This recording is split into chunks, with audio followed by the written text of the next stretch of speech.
chapter 6. I even prefer it without the camera, because like being on camera, I have to turn off my own view because it gives me this weird, like ego anxiety or some shit. Yeah, I don't know. For me, that kind of it's kind of like that, except it's I have to put all the books in the background so people know that I'm smart. Yeah, exactly. Yeah, my Yeah. problem is I put the books, like I moved the bookshelf, and the books are like randomly put by the Mhm. side, and you cannot see how smart they are. Like, Yeah. yeah, and it's like really is all Twilight novels and shit. So, okay, I'm so ready to. yeah, let's go. So okay, so I can check the time. Okay. Hi everyone, we are back. I am Lucas, and I am with Matan. my boy Matan. Matan. Yeah, either one. I don't know. Okay, cool. Uh, and we are going to do an exegetical reading of chapter 6 of For They Know Not What They Do. Much Ado About a Thing. And you want to pick this up? Sure. Before we begin, though, just some preliminary thoughts of mine. I see this as finally the chapter where we actually get to enjoyment as a political factor. Because up until now we've been so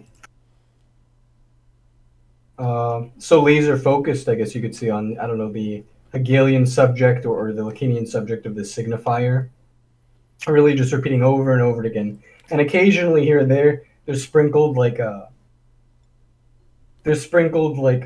bits of information on how the dialectic of law emerges.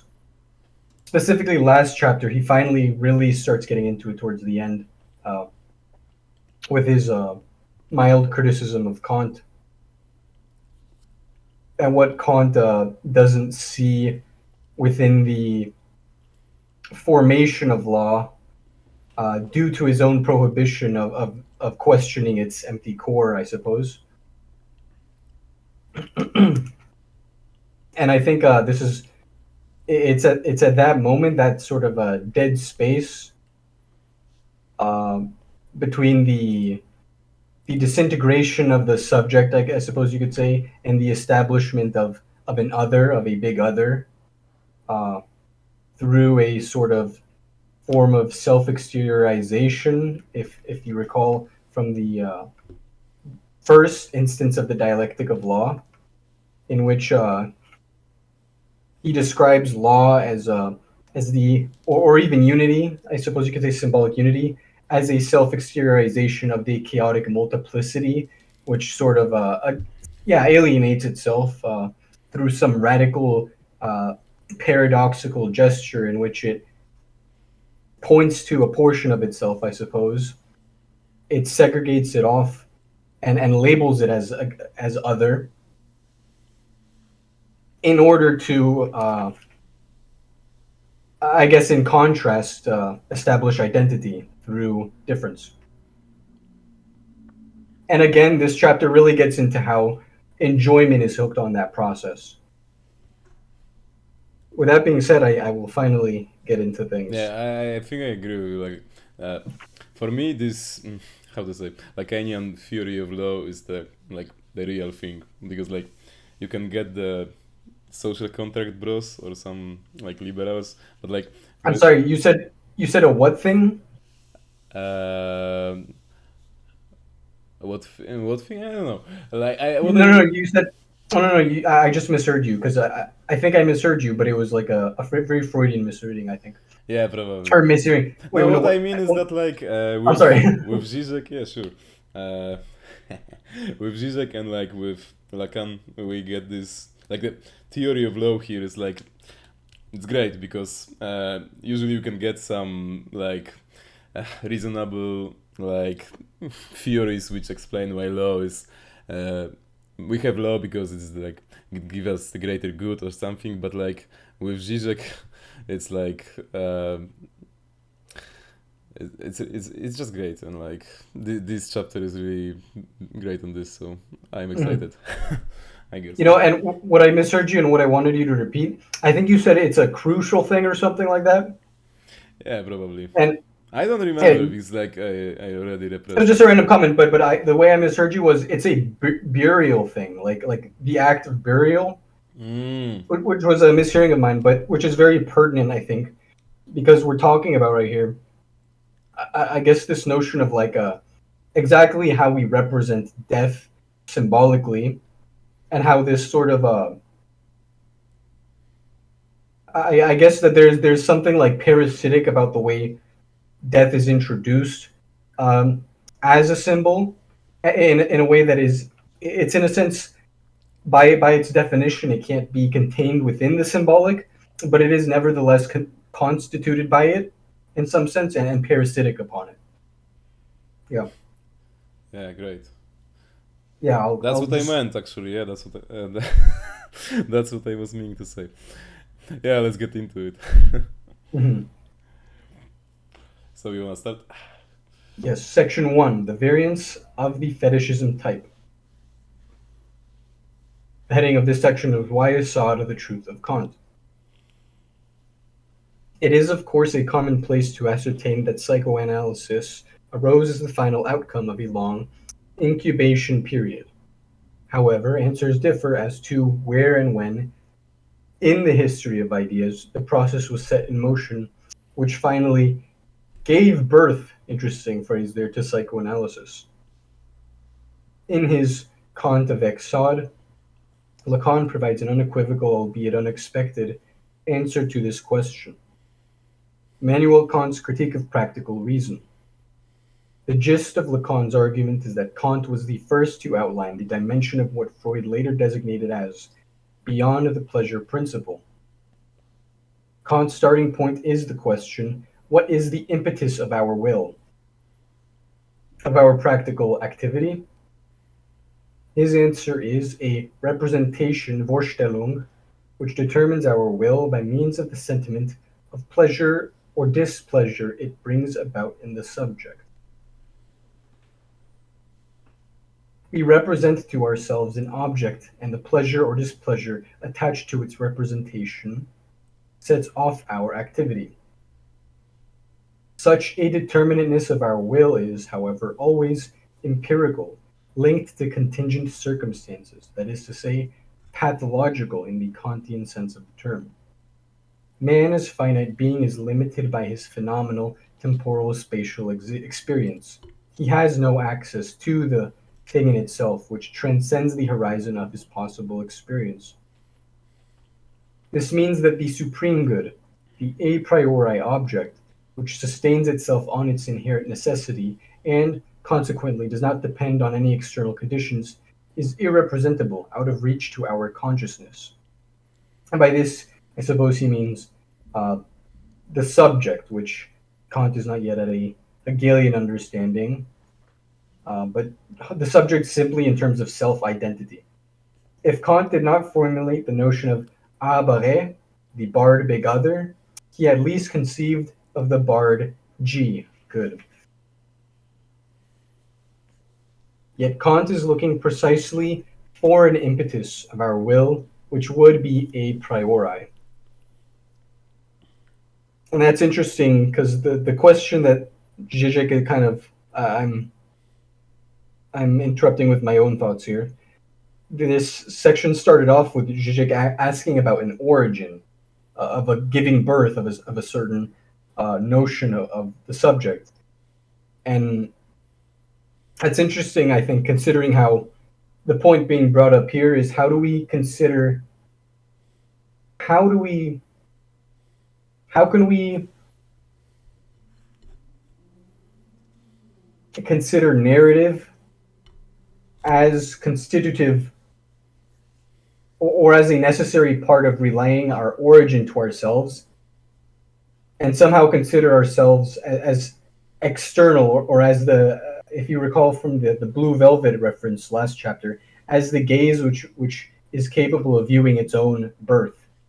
Because that's essentially what Zizek is asking of us in this chapter here, isn't it? Anyways, But do you mean it in a way that like uh, Lacan is trying to, or like psychoanalysis itself is trying to look at its own birth, or like on a more specifically Zizek, and he's doing it through almost like the question he's posing to us almost mimics the point he's making about Kant here, um, which is that we have to in order to even posit an other and outside to our to a closed system or what appears as a closed synchronous system to us, we must be able to imagine a position that is external to it in the first place. But paradoxically, this must be done within the closed structure itself, right? and you mean that Zizek is trying to do this for psychoanalysis? I'm not actually sure. This is a Okay, question of yeah, Zizek's yeah, methodology that sort of just came to me right now because I yeah. see there's a parallel between the question he poses right now and the way he's trying to answer it, and Lacan's, I suppose, Kantian intervention. Yeah, sure. Yeah, no, because like Jupancis does the same thing, like in her book on ethics, and Mm. it's interesting that this like, and also I think John Kopchak someone somewhere does this, and like this is a, mm, uh, I don't know. Let's go on. No, that was good. I think you were getting at something. And Yeah, what I meant is like this motif is uh, like it arises with many different theories. So yeah, it's just yeah, and when I think I get what you're saying at what you're saying because when we the okay, I think I'm understanding what I was trying to say as well, which was a little bit confused. The when we're asking these questions about the origins of like I don't know, experience, consciousness, thought, it's ultimately a question of methodology in historicism, right? Or in the subject of history as well.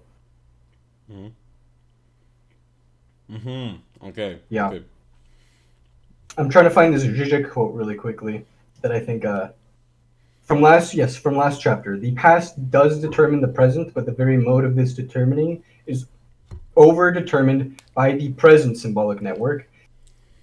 And there's a sort of there's a I don't know a homology between past and present as well as inside and outside. And I think the future in terms of the historical in terms of the historical I don't know the way we try to narrate history, the role the future plays in that is the same as the self-negating subject. I think is going to be what he gets at, or maybe what's going to be driving his own way of seeing things or So describing okay, things. so maybe so maybe this would be like he they are trying to retroactively reclaim Kant as like with the current synchronic symbolic network we can place Kant within it as a pre psychoanalytician because he's trying to get at this like real aspect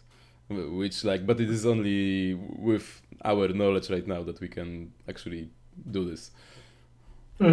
And it's Yeah. interesting. I think this also outlines like an ethical position that he's going to be trying to make, which is I think if you think about postmodernism or maybe like Foucault or something, when he talks about origins, he always posits like the origins is like, for instance, with prisons, like what when he talks about the emergence of modern prison uh, conditions or whatever, and he tries to kind of make a parallel between that and the emergence, I suppose, of bureaucratic capitalism from feudalism and early capitalism. He always posits the origins as something like arbitrary, like just for the sake of starting this discussion. Whereas with Zizek, I think there's a weird sense of like fidelity to posturing as if it's not arbitrary. That's not contingent but like yeah. The way he writes it it's like it's it can't like it's necessarily the beginning point of Yeah, this discussion. Yeah. I think because yeah, that's great. Like this distinguishes like historicism from Zizek's historicity. Exactly. Yeah. yeah. Because there's I forgot who's that Greek. I mean, there's that Greek like philosopher that people always point. Oh, he knew about atoms before all of it. But I mean, Democritus. yeah, I mean, I think what Zizek is trying to say is like we can't make that kind of comparison so easily. I think with Kant, he's not doing that sort of thing where he's saying. I think it concerns like that action, but I don't think he's really saying that we can like compare these sorts of thoughts across time. There's something particular about Kant and the Enlightenment that is in play in psychoanalysis in a very important way. Oh, and the difference is like okay, so I get it. So like there is something in the material itself, so that like Democritus may have talked about atoms, but there is no connection. We can do this connection, but it's arbitrary, and like this connection is not, even though both are symbolic. So like there is some I guess distinction it's in the symbolic like itself. yeah.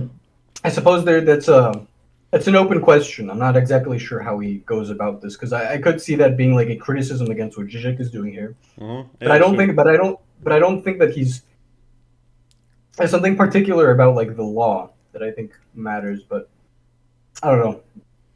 I'll continue. Yeah.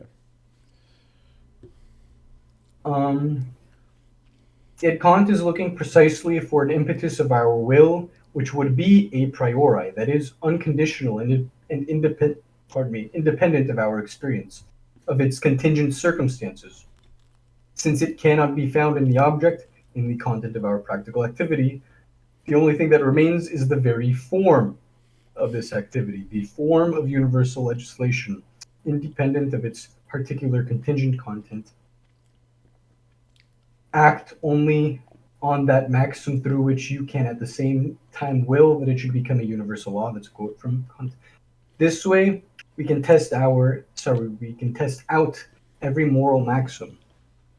If it retains its consistency after assuming the form of universal law, then it is suitable to serve as the moral ought. Solon. It's interesting. In our the way Zizek describes our permissive society today, it's I think and this I'm trying to in real time thread this needle. I'm not exactly sure what to make of this. It's no longer an ought, right? It's a can. You can do this, right? You're the Yeah, law is the is universal like yeah. permissiveness. Yeah. Mhm.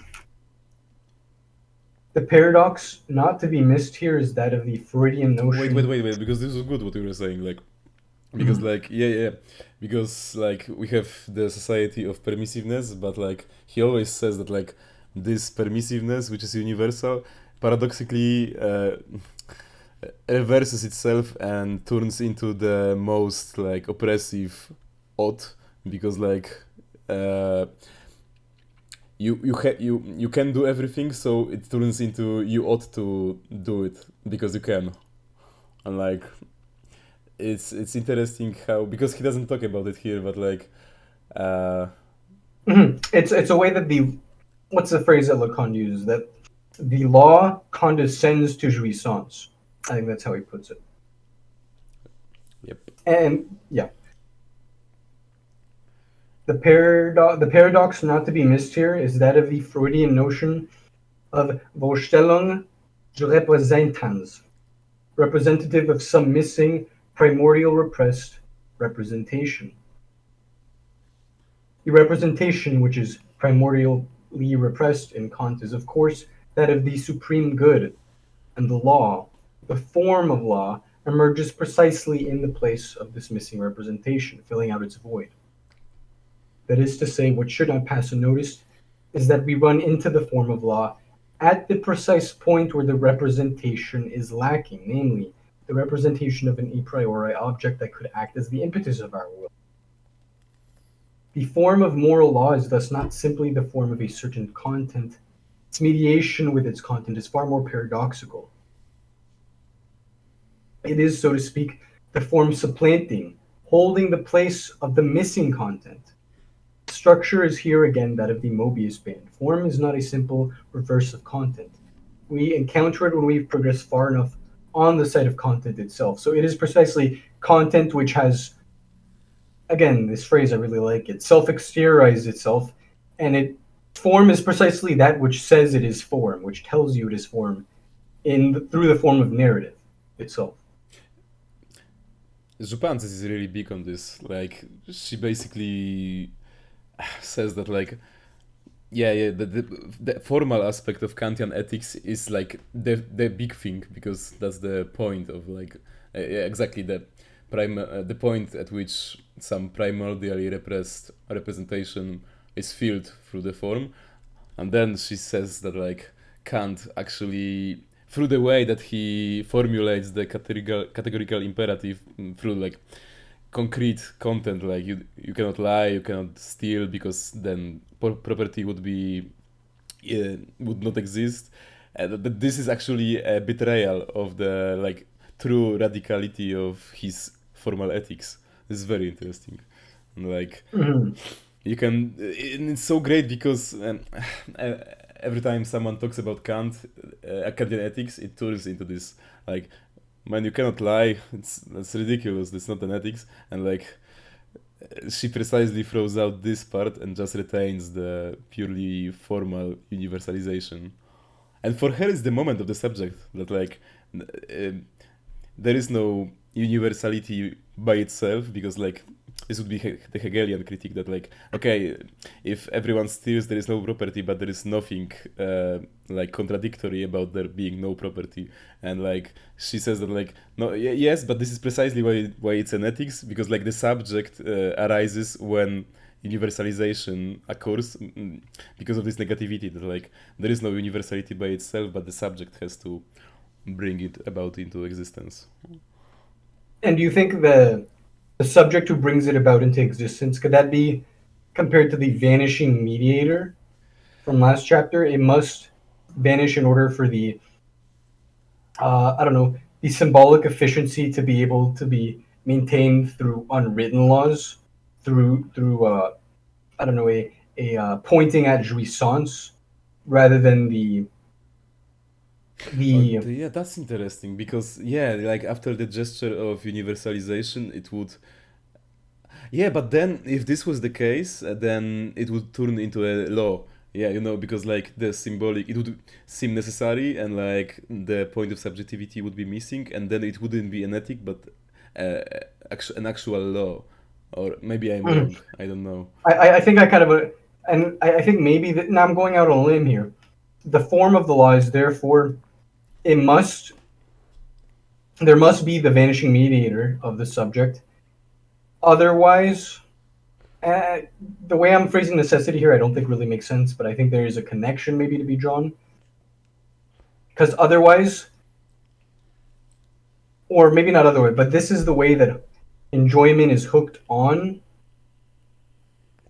In order for the law to even be presented as an impossibility in the first place, there must be this hole, this sort of hypocrisy, or maybe this lack of grounding.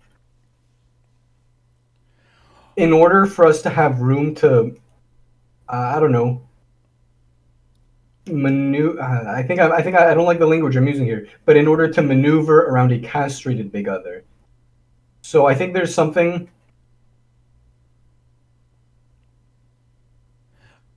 You elaborate on the castrated maneuvering around the castrated big other, because that's sounds like I don't know what you mean. Sure thing. I think you know what in this chapter, he uses Stalinism as an example in particular to talk about mm, how S1, the purely formal gesture of power, how power is sort of uh, it's kind of eschewed in Stalinism in favor of an appeal to a less pathological or a non-pathological, quote unquote, rational uh, system of order. I suppose you can say. Mm-hmm. But what that I think that it misses a sort of, you needed something to pose as pathology in the first place, as a purely formal like a what's it called? The way the S1, I think it sort of positions itself as the exact opposite of rationality. Mm-hmm. Mm-hmm. Mm-hmm. Mm-hmm. And I think the point of this isn't that,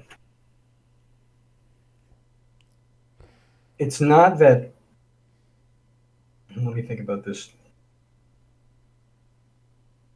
That rather, I think it's not that rationality confuses, is, you know what, yeah, I might revise what I said earlier. It's not pathology that self-exteriorizes, or at least it is, but it is actually nothing that self-exteriorizes. It is the subject itself, in which it posits its other in the form of pathology, when in reality there's no distinction, or the distinction between pathology and rationality is one that is purely formal. And it's not that it goes one way or the other, that our rationality is a hypocrisy because it is based on pathology, but there's also the opposite of that, where our pathology is posited as non-rational, even though, since it is because of the very lack of representation of pathology in the first place, of something outside of human reasoning, that must take place. Does that make sense? And I think the vanishing mediator But is is the, is uh, is the particular moment in which no meaning can be ascribed either way, in terms of like the death of the symbolic, in which pathology takes over, or in the death of the pathology, in which rational symbolic unity takes over. Does that make sense? I think the very moment in which both pathology and rationality are in a weird state of equality before any formal determinations can be made, I think that's the vanishing mediator, or the subject, or whatever.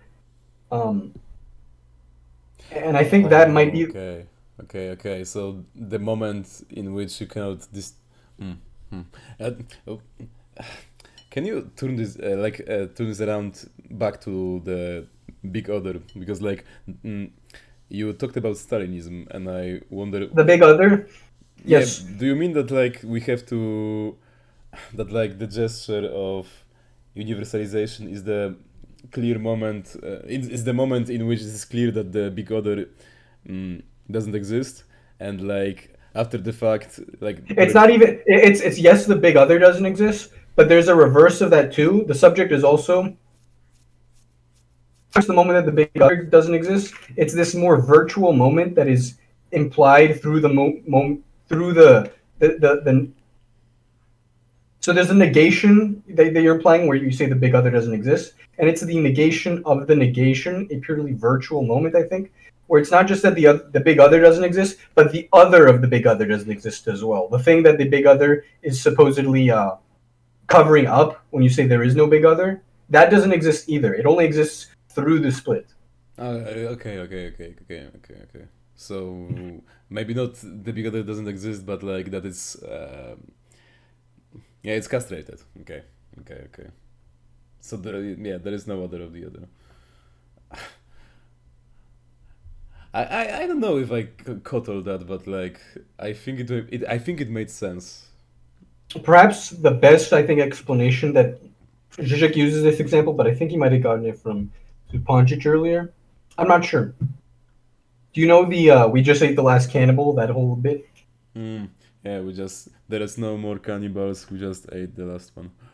Sure, and there is the very obvious point that there that there's this moment that constitutes a self-exteriorization of, let's say, I'll prove this, or I'll say that this is wrong in a second, but it involves a cannibalistic act itself, correct? Mm-hmm. That the vanishing meteor must take upon himself.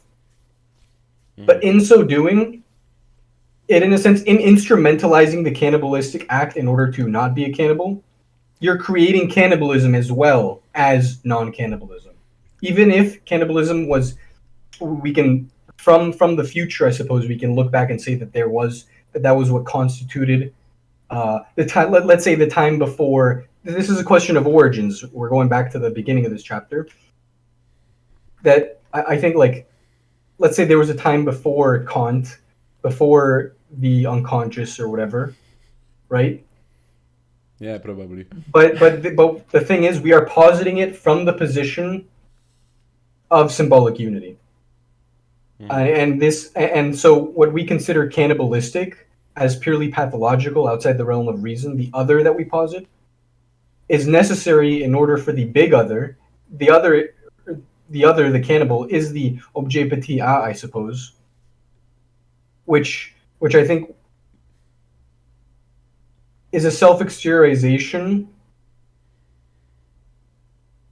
but it's one in which it's very strange because we can't even consider it as a self-exteriorization without positing our own, forms of representation to describe it. Mm-hmm. What do you what do you mean when you say self-exteriorization? Do you mean that like the object is posited by this, like, how to say, object A is really the effect of the subject confronting itself in the exterior world, or what do you mean? Yes, but there's also an implication of a past. So in the dialectic of law that he posits, I think, or that he puts forth, and I think it's like chapter 1 of this book, he puts it much more simply. That law, the symbolic unity, is a chaotic multiplicity. It is unthought crime itself, which has self-exteriorized itself through a radical gesture, the ultimate gesture of crime, you can say, right? Mm-hmm. By criminalizing crime itself, Mm-hmm. by criminalizing a certain unsought portion of it, or portion of its own satisfaction. And then there's another point that I think is being made on top of that here, which is that this self-exteriorization, we can't even really think of the origin purely in this sense. I think we're getting a bit far ahead here because I know, but I want Yeah, to you continue. are right. Let's No, I want to continue. continue this point though. I think I want to continue because it's important. Okay, great.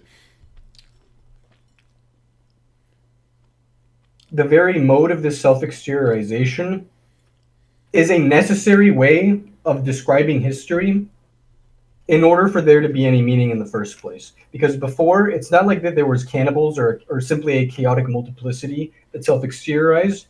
There, but the very positing of a chaotic multiplicity which self-exteriorizes is a moment of our symbolic present. Okay, so maybe this would be like saying that the origin is a retroactive illusion, which is like posited by us from the present, but this is not an illusion that is like We we it is maybe it's a necessary misrecognition because we just it's just impossible to have a It's a symbolic. misrecognition which makes the thing itself that it misrecognizes,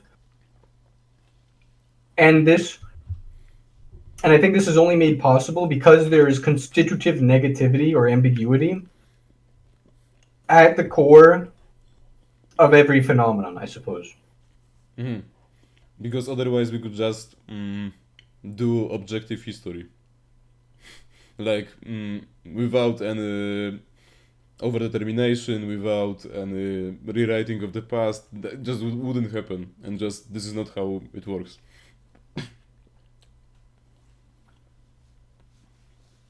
Yes, but I would take that to an even more like insane step, Okay.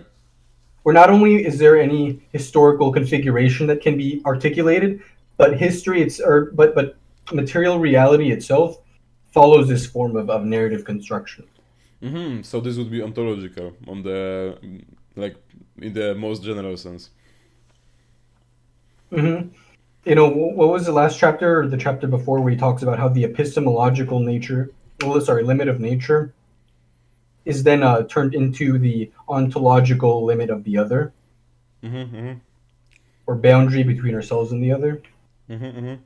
Yeah, this is the Hegelian moment, I Uh huh. guess. So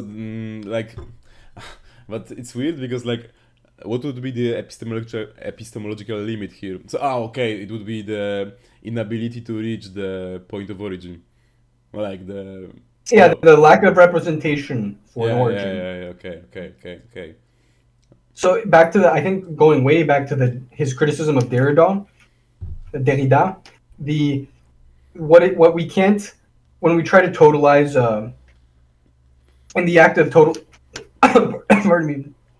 Well, when through the act of totalization, yes, we do miss out on something. There's something that escapes representation, but that is the very condition of representation itself.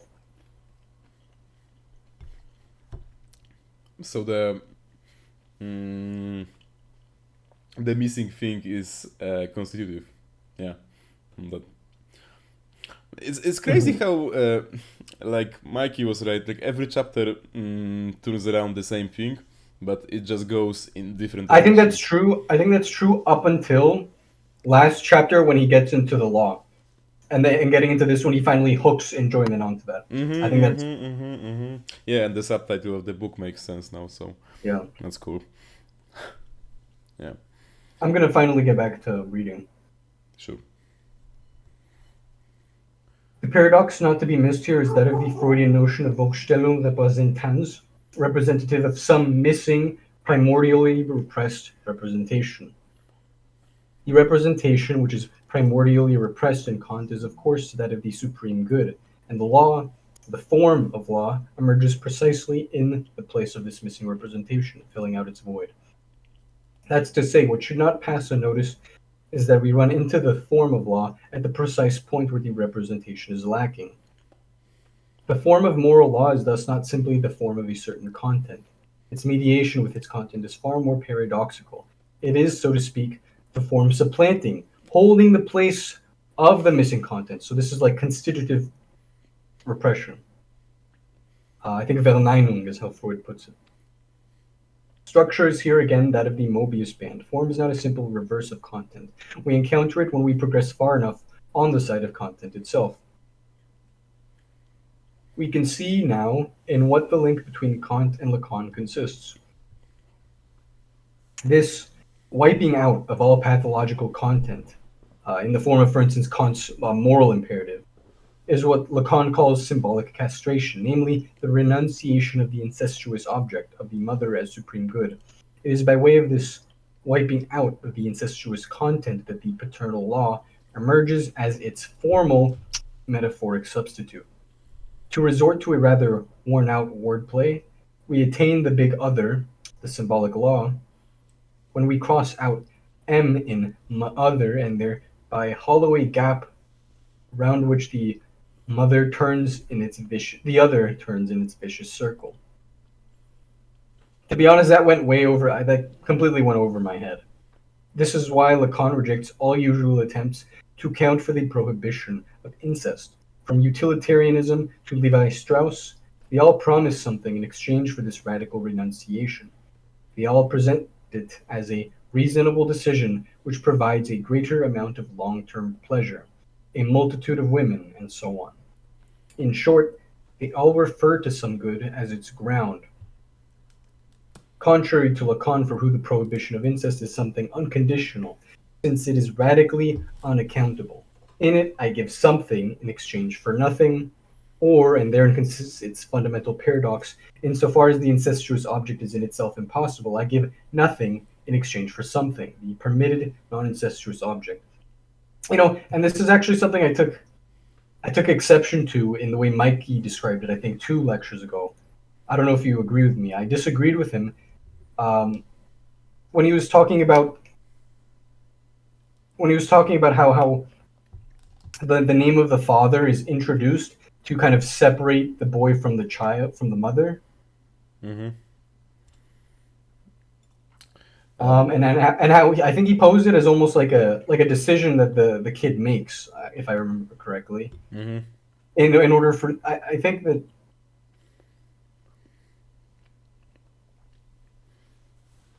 I think because it's not simply that, but it also it gives the formal state of mother or whatever of incestuous thing its label as such. So you can't know that you actually made the decision until you've already fully gone through the consequences of that decision. And you Does that disagree? Okay, so you disagree with the statement that the child makes the decision. Yeah, that they are confronted with the decision that they have to make. I think the forced choice is it's not forced in the sense that there is some like definite figure that is forcing it upon you or even a set of circumstances, but rather it retroactively comes across as forced through the loss itself, through what is lost. Mm. But the loss itself is constitutive, therefore, of this new symbolic unity, supposed symbolic unity. I, you know, I, Bruce Fink talks about this, like that, like I would agree that like that's why the first choice is not really like it's a choice, but it's only a choice. It's a supposition which we make retroactively to make sense of like the subjectivization that like you can when you are a subject you have to posit yourself as choosing the as abandoning the incestuous object and like the wholeness, but like yeah, of Yeah, course, like we all know that the wholeness is misrecognition, that there was no wholeness. let's say it could also be considered wholeness, but without the W, just wholeness, like Yeah, wholeness. whole. Yeah, I guess Yeah, it kind of makes sense. I would say that I would agree that saying that the child chooses is problematic, but I also think that after the exposition of all concepts, I would retain it but precisely because of the subjective fact that like not all children do this. That some become perverts and some become psychotics. Yeah. So like, and to say that this is not a choice, we would have to say that this was like causally determined, and like this would be, I think, in a sense worse. Because of the retroactive positing and like yeah, but I think when you say it's worse, I totally agree. But isn't that the position of subjective destitution, or maybe not that? It's the father or worse. It's the moment where we kind of where the name of the father no longer sort of serves as it can no longer stabilize its other, the form of cannibal, for instance, the incestuous relation. It can no longer sustain that fiction.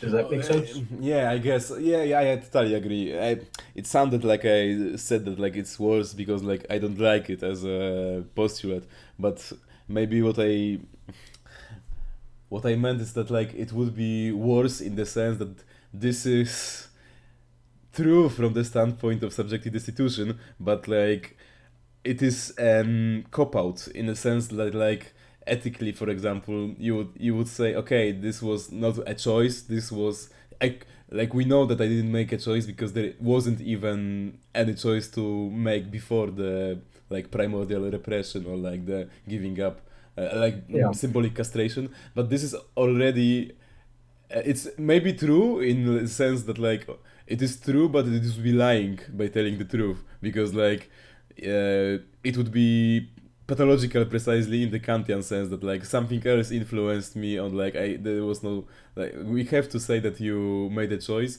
because you are responsible for your unconscious. hmm I I think re- it's an ethical it's an ethical. I don't know if it's ontological. That's a great question, actually. Like, in terms of ontology, maybe we can consider it this way in terms of at least the way it's presented by the big other. I really like this example Zizek gives about one of his friends in the Slovenian military, who after basic training, I'm sure you're aware of this story. mhm. They have to give an oath, swearing to like protect their motherland, be willing to die for it or whatever. Are you aware of this anecdote of his? Yeah, and like he doesn't want to do this, and like they Yes. So force he's him to do ordered. it. Yeah, Yeah. Mhm. yeah, but you can tell it because I don't remember it precisely. Oh no, you put it perfectly on. He doesn't want to give the oath, or he asks them, "Is this oath mandatory? Is this?" And they're like, "No, you have to actually mean it." This is exactly what Kant means with his sort of the wiping out of all pathological content, right? Yeah. You have to. It has to be sincere, but we order it. Like, Yeah. But like this soldier, like Zizek talks about it, this is actually a psychotic moment because not that the soldier is a psychotic, but in the moment he is acting psychotic because he precisely does not understand that it is a choice, but it is forced because you are within the field of the symbolic. So like, you are already in it, man. Like, you have to do it. And like, there was a twist that they like made him sign an oath that said that it was like a free choice on the paper or something, which is like, yeah, and then so I think his point at the end of that anecdote is that that is what freedom is. That the ideational content of freedom, of non-pathological, or that is what pathology is. It is pathology is reason that has self-exteriorized and points to itself as pathology, rather than the other way around. That reason is pathology that has self-exteriorized and considers itself reason. okay, could you map it onto the example of would be that would be so in the case of like the soldier signing the paper, so It's every not yeah. considering through the realm of the negation of the negation. Or from the position of the soldier through the lens of, sorry, the concept of the negation of negation. The first negation would be from the position of the soldier saying, "Oh, this is BS. They're hypocritical."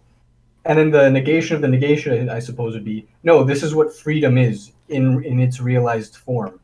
It is this it is this concrete existence that I suppose spawns this idea of uninhibited enjoyment." Okay, and this is the reason exteriorizing itself and becoming a pathology. Okay. Yeah, as a Yeah. yeah, And like, if you state it within the sphere of reason, this would be like the Hegelian beautiful soul who talks about freedom, but never actually realizes freedom because you have to. Uh, uh, or they be, do realize it, and they can respond in a number of different ways because they do realize freedom. But do they realize that they realized freedom, or do they think that they didn't actually accomplish their mission? yeah. This was not it, guys. Like, you did it the wrong way. Like, if you just did it in the way I prescribe it, it would work. Yeah, exactly. Yeah, Okay. no, well put. And then I think I'm just gonna read a bigger chunk here because we're I think we're behind because we're only like a page and a half in.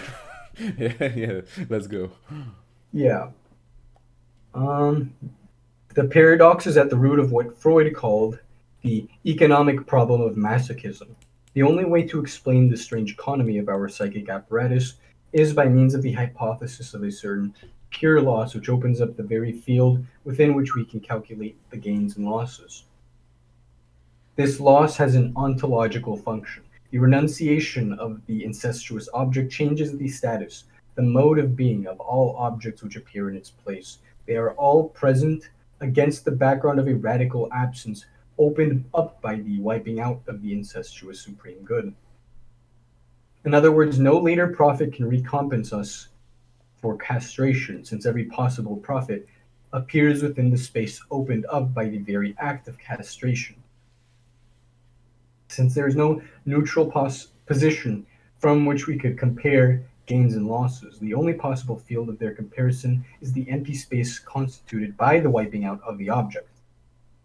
Or, to put it in the topological terms of the logic of the signifier, castration introduces the distinction between an element and its empty place, more precisely, the primacy of the place over the element. It ensures that every positive element occupies a place which is not consubstantial to it, that it fills out a void which is not its own. Let me just make sure. Nope, it's a small footnote. I had like a little thought. I don't know if it's right, but when he talks here about that, we cannot compare gains and losses from a pure perspective, but already within the field opened up by castration. I wonder if this connects to the fact that, like, when he talked about this little paragraph about possible worlds, and when he said that, like, uh, okay, of course, only one world is possible. We can retroactively rewrite history and change the future, but of course, only one world was possible. But we cannot, we don't know this because we don't have the pure position from which we can compare possible worlds and like see in which. And yeah, Yeah. I totally agree. And let's say this. Let's add this on top of it, that this pure position is itself constituted by a element that we can henceforth, through your observation just a moment ago, that we can see this very loss itself as a determinate, or what is it? Abstract negation, which curves the field itself. So the field is curved by this loss, which I suppose quilts this master signifier into it. So that very element, or that which the element which eludes our grasp, if we consider it from another position, it is merely an empty place which curves the field itself in such a way that it appears as a loss in the first place, as something that we have to understand in order to get a full view of things. Oh, okay.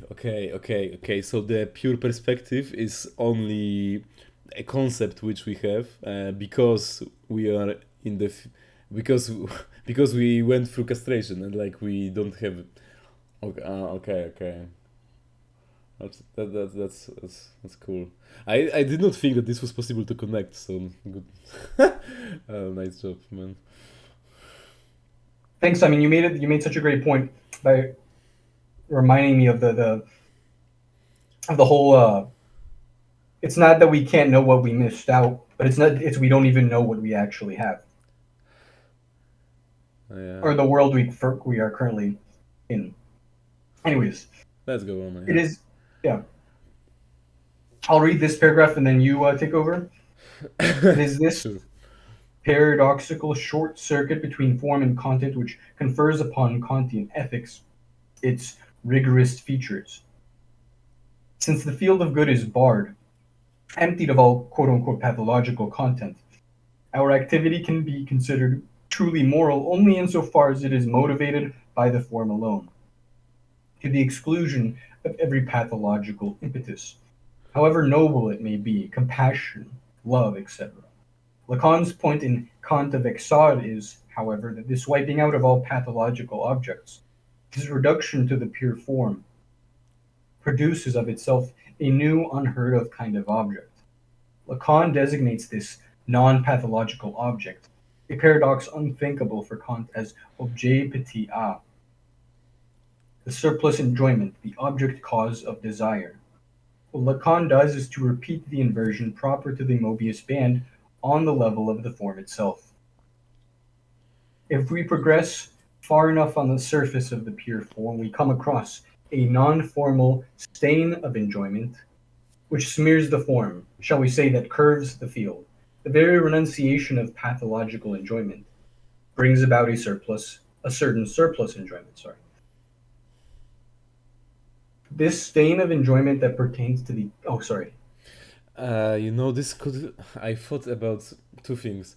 We could bring out here, firstly, this inversion of the form into content. So, the hysterical subject turns the impossibility of desire into the desire of impossibility, and enjoyment here, like enjoyment comes into the form, and the other one was like the Middle Ages ascetic who turns the renunciation of the body into the pursuit of renunciation, and also mm, here enjoyment smears the pure form of like categorical imperative. Mhm. Just examples. And and this reminds me of a E. Ponchich quote from her Antigone book. Let me see. To say death, you must bring death to life symbolically. And there's actually an even better quote. Let me try to find it. Sure. Crap.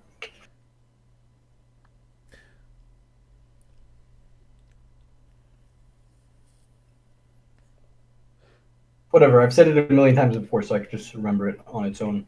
I'll paraphrase it. It's that when we try to consider void, the same way like that the ascetic will try to wipe out all, I don't know, worldly Yeah. desires. What you get at the bottom of that is not nothing, is not like a something pure, but you get sexuality in its purest form, or not nothing, but sexuality. Yeah, libidinal sexuality.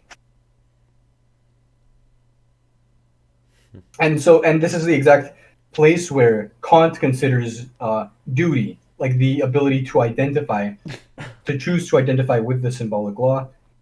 And there's a paradox here that Kant is not really willing to tarry with, which is again, yeah, at the very point in which there is human freedom, the freedom uh, to identify with symbolic law or not. There is also the I don't know, the creation of what is considered pathological content as well, right? Mm-hmm. Although I think that's a little bit, I didn't do as good of a job there, but I need to read more about it. Oh, that was good. Uh, so this stain of enjoyment that pertains to the Kantian categorical imperative is not difficult to discern. Its very rigorous formalism assumes the tone of cruel, obscene neutrality. Within the subject's psychic economy, the categorical imperative is experienced as an agency which bombards the subject with injunctions that are impossible to fulfill. It brooks no excuses. You can because you must, and observes with mocking, malevolent neutrality the subject's helpless struggle to live up to its crazy demands, secretly enjoying his failure. The imperative's categorical demand goes against the subject's well being. More precisely, it is totally indifferent to it. From the viewpoint of the pleasure principle and its inherent prolongation, the reality principle, the imperative is non economical, unaccountable, senseless. The Freudian name for such an irrational injunction, which prevents the subject from acting appropriately to present circumstances and thus organizes his failure, is, of course, superego. According to Lacan, Kant fails to take into account this mischievous superego reverse of the moral law, this obscene enjoyment that pertains to the very form of law, insofar as he conceals the split of the subject into the subject of the enunciated and the subject of the enunciation, implicated in moral law. Therein consists the emphasis of Lacan's criticism of the Kantian example of the depositary's moral dilemma. Quote, I have, for example, made it my maxim to increase my property by every safe means. Now I have in my possession a deposit, the owner of which has died without leaving any record of it. Naturally, this case falls under my maxim. Now, I want to know whether this maxim can hold as a universal practical law. I apply it therefore to the present case and ask if it could take the form of a law, and consequently whether I could, by the maxim, make the law that every man is allowed to deny that the deposit has been made, when no one can prove the contrary.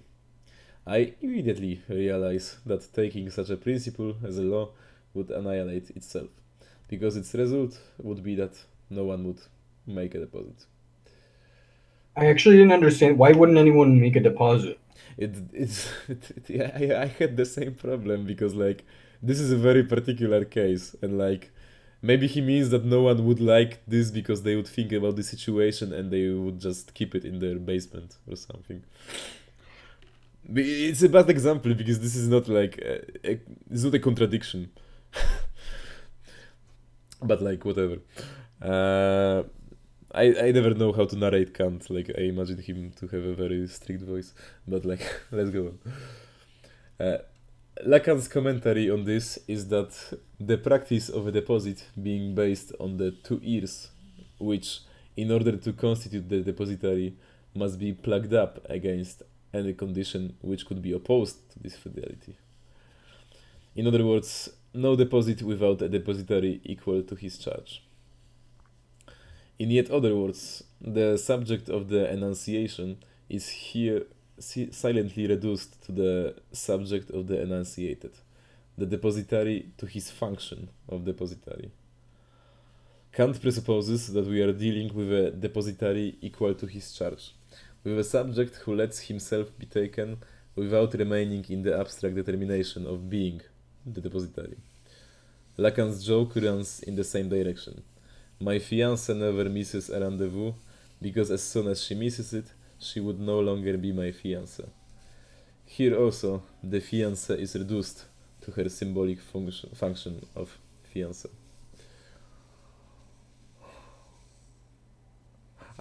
I don't understand this, but maybe in the next paragraph, because this is the end of the. So Hegel pointed out the terrorist potential of this reduction of the subject to an abstract determination. The presupposition of revolutionary terror is indeed that the subject lets himself be reduced to his determination as citizen, who is equal to his charge, which brings about the liquidation of subjects who are not equal to their charge.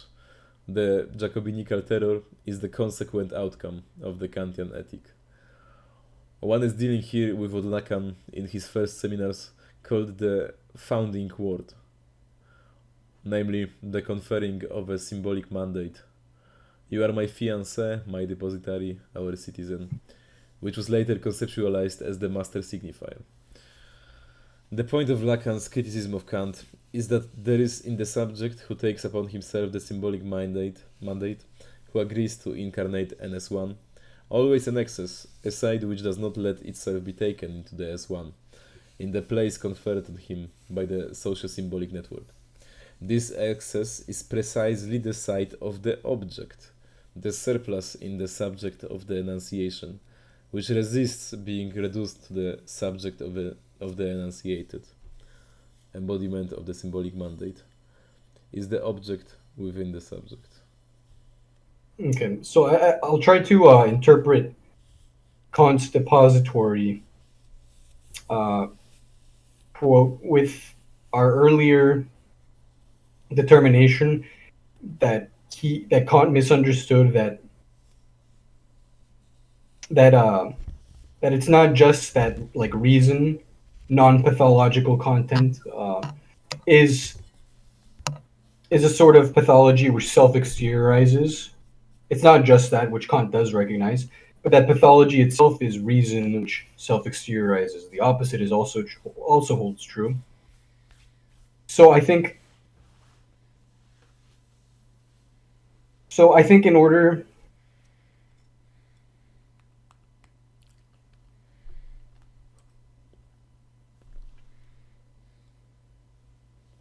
I'm just reading this last paragraph. One moment, actually. Finished.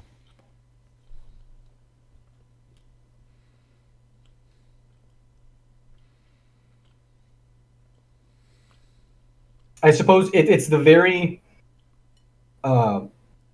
formal gesture of self-exteriorization in the form of a depository, for instance, who can only act as a depository. It's that the very function, the very operation itself, is what creates this excess subjectivity, the object, the pathological considerations in the first place. So it's not just that Kant is overlooking it, that we are human beings with emotions and feelings and whatever, and that to do this is placing an impossible burden upon us, but that the placing of an impossible burden itself is what I suppose grounds the enjoyment of failing to meet those expectations in the first place. Because the example, it only works if we assume that like people make deposits to make in the way that like NPC depository does that. Like I have to make a deposit, and like people can do this for they just don't care about this, or like they do it for a different reason, or just they do it because they know that there is a risk or something. Yeah. I think he'll make that point later. You know what I don't understand? This example is weird because I don't see the super egoic aspect in it. I don't think there is the super egoic aspect in it. Like this example with depository, like it's pretty neutral.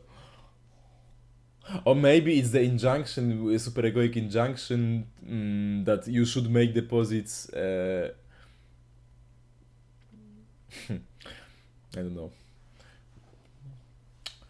That you should act as a depository? Maybe. As a good depository? I don't know.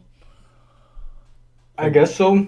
Like to enjoy the impossibility of an identity as depository. Maybe. I'm trying to find where does he introduce superego in the previous page? He does it literally few sentences from the example. The Freudian name for such an irrational injunction, blah blah blah, is superego. According to Lacan, Kant fails to take into account this mischievous superego reverse. Insofar as he conceals the split of the subject. Okay, so this example is the example about how the split of the subject is hidden. Yeah, that makes sense. Because like the Kant, when he speaks about no man would make a deposit, he hides the split because like this is only obvious if you assume that people are not split, but when they act as a depositary, they are a depositary, and like yeah. So this you know what? Yeah. You know what? And I think I mean maybe I made too strong of a position. Took too strong of a position in that when I said that that the pathological content of this split, which prevents one from fully adhering to the or maybe I didn't. I'll just posit this, and then you tell me whether you agree or disagree. It's not only that this covers over the split, but the very covering of the split creates a new like discursive pocket, we can say, in which there is a new form of like hyper pathological content that was only made available because of the imposition in the first place. Give an example. A depository or a fetishist whose fetish is precisely making gambling in the who becomes like addicted to the rush or whatever of playing with his money in dubious ways, manipulating like the banking apparatus. Do you mean that like when the injunction is present, then you can use it in the pathological way to sure, but not just in the pathological way. It's that there's a new form of pathology, like a hyperpathology, or maybe the purest form of pathology is enabled by the law as well. Yeah, that's so like maybe we could even say that like the most like addictions or like pathology, like in the sense that the behavior which is compulsive or something, we could maybe always trace it back to some form of like I think imperative. since I don't know, I'm kind of spitballing here. Let me consider for a second. Maybe it's so the split itself, right? It's not that the split itself. So maybe I was wrong earlier. It's not that the split itself creates pathology as well, but it creates a new sort of pathology, which makes it indistinguishable, or which blurs the distinction between law and pathology. Do you mean the hiding of the split? Because you said just the split. No, because the hiding of the split implies that there is a very clear delineation between pathology and like the good. Mm-hmm. And that is the case, but the act itself also creates a new form of the split itself also creates a new form of hyper identification with the law. You know, I said the law condescends to jouissance. There's a new form of jouissance enabled by this split, Mm-hmm. which obscures itself through the identification itself. Let's Okay, say, yeah, yeah, yeah. So I'm a good abiding citizen. I follow the law, but like I take in a weird way, like maybe fetishistic. I disavow it, so I get jouissance through it. sure, and then well, it's not just the disavowal. The disavowal creates an enjoyment, which also makes it indistinguishable. Even though we know that there's a split, we can no longer distinguish clearly between the pathology which was post law and pre law. We'll say that. Mm-hmm. I don't think he meant this in this particular paragraph, but yeah. I think he does because if Okay. we go a little bit later, if do you recall the point he makes about the guy who, uh, in a couple pages, he talks about when Kant talks uh, about like if someone knew that if The he like parable of the gallows. Yeah, yeah, yeah, yeah. yeah, yeah, and to Oh. put it in those terms, I think that this added this new form of jouissance that is enabled through the law. I think it complicates things so that we can't one way or the other. We can't say we can say that sure we can say that pathology is reason that has self-exteriorized, and the opposite, that reason is pathology that is self-exteriorized. But as the title of the book mentions or kind of implies, we don't know where one is guilty due to a lack of knowledge or guilty due to an over knowledge, if that makes, or a hyper uh, an over awareness of how to use the system to their advantage, or I don't know. Mm. You know, Socrates, he has this interesting, there's a dialogue that Plato wrote where he's talking about Which one? different kinds of, I don't recall, there's different Uh, kines of ways of failing. Do you remember this, or do you know which one I'm talking about? no, no, Where no. I he's don't. talking about like an archer, for instance, and he's saying like someone who's really good at archery can fail, but fail consistently. And there's a certain way of failing at identification, which is almost like an over identification itself. Because, like, let's say someone who's bad at archery is not as good at failing as the best archer that there is, paradoxically, right? Mm-hmm. And I think this is kind of what Lacan is getting at here.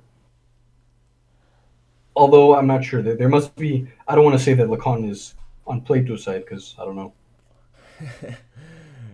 I don't think he even knew. So yeah, let's go on. What do you think? Hmm. The okay, so you want to do the you want to read or Sure, yeah. The totalitarian object. That then is the split between the subject of the enunciated and the subject of the enunciation, as it is at work in the domain of the law. Behind the S1, the master signifier, the law and its neutral pacifying and solemn side, there's always a side of the object which announces an obscene mischievousness. Another well known joke illustrates this split perfectly. In response to the questions of explorers researching cannibalism, the native answers, no, there are no longer cannibals in our region. We ate the last one yesterday. At the level of the subject of the enunciated, there are no more cannibals, whereas the subject of the enunciation is precisely this we who have eaten the last cannibal. Therein consists the intrusion of the subject of the enunciation, avoided by Kant. The order of the law prohibiting cannibalism can be ensured only by means of such an obscene agent who takes upon himself to eat the last cannibal. Kant's prohibition to probe into the origins of law, of legal power, concerns precisely this object of the law in the sense of its subject of the enunciation. of the subject who assumes the role of its obscene agent instrument. And that's why Sade is to be taken as the truth of Kant. This object, whose experience is avoided by Kant, emerges in Sade's work in the guise of the executioner, the agent who practices his sadistic activity on the victim. The Sadean executioner has nothing whatsoever to do with pleasure. His activity is stricto sensu, in a strict sense ethical, beyond any pathological motive. He only fulfills his duty. Witness the lack of wit in Sade's work. The executioner works for the enjoyment of the other, not for his own. He becomes a sole instrument of the other's will. And in so called totalitarianism, this illegal agent instrument of the law, the Sadean executioner, appears as such in the shape of the party, agent instrument of historical will. That is the meaning of Stalin's famous proposition. We communists are people of a special mold. We are made of special stuff. This special stuff, this right stuff, one could say, is precisely the incarnation, the apparition of the objet petit a. Here, one should go back to the Lacanian determination of the structure of perversion as an inverted effect of the fantasy. It is the subject who determines himself as object in his encounter with the division of subjectivity. The Lacanian formula for fantasy is written as subject losange a, the crossed out subject, divided in its encounter with the object cause of his desire. The sadist pervert inverts this structure, which gives a losange S bar. So I think this was the point I was trying to make with the depositor. Like the depositor in the initial formulation of fantasy, uh, subject losange A would be that depositor who views his own enjoyment, uh, what he loses by following the law by being castrated. He views that as a let's see, uh, as a division between the object cause of his desire, whereas what Kant misses in that case, or what Lacan says is missing in that case by Kant, is this is an inversion of the structure where the very obscene mode of enjoyment is enabled by the structure itself, right? By the very castration itself. I think that's what he was getting at in that case. Anyways, I'll continue. Mm-hmm.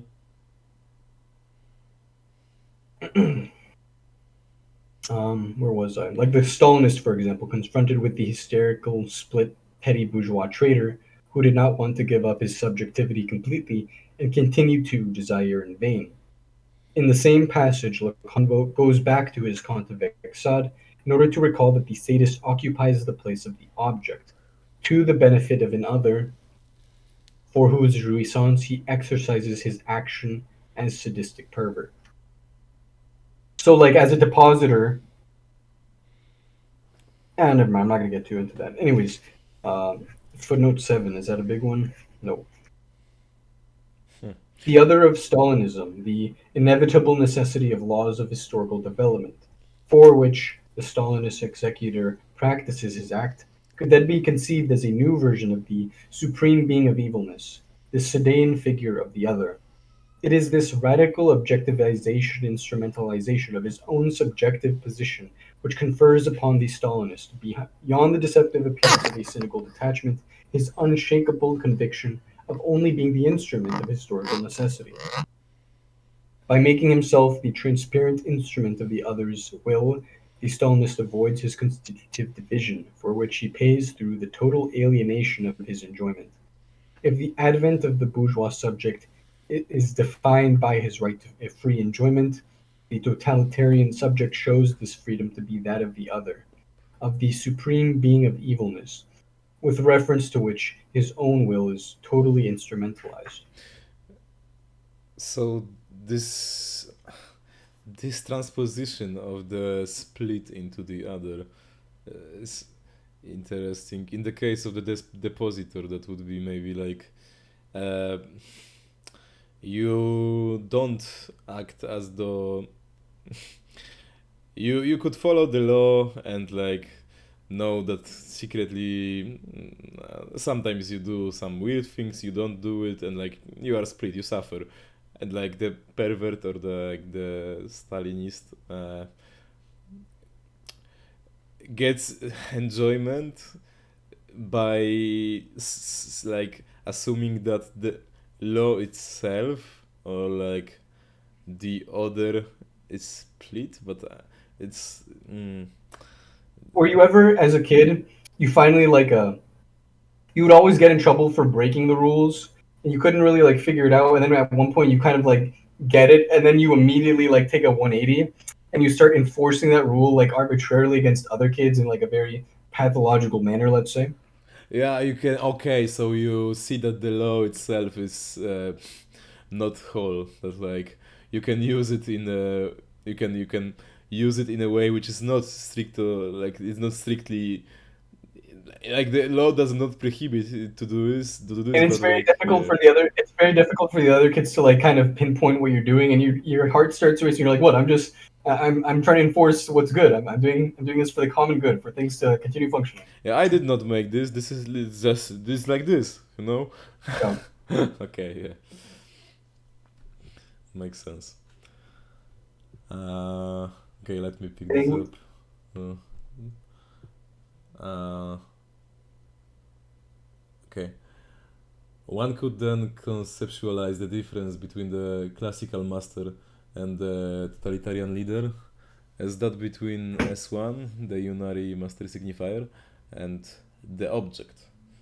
The authority of the classical master is that of a certain S1, signified without signified, autoreferential signifier, which embodies the performative function of the word. The Enlightenment wants to do without this instance of irrational authority. Thereupon, the master reappears in the guise of the totalitarian leader. Excluded as S1, he takes the shape of an object which embodies S2, the chain of knowledge, the objective knowledge of the laws of history. For example, assuming the responsibility of carrying out the historical necessity in its cannibalistic cruelty. The formula, the matim of the totalitarian subject, would thus be S2 over A.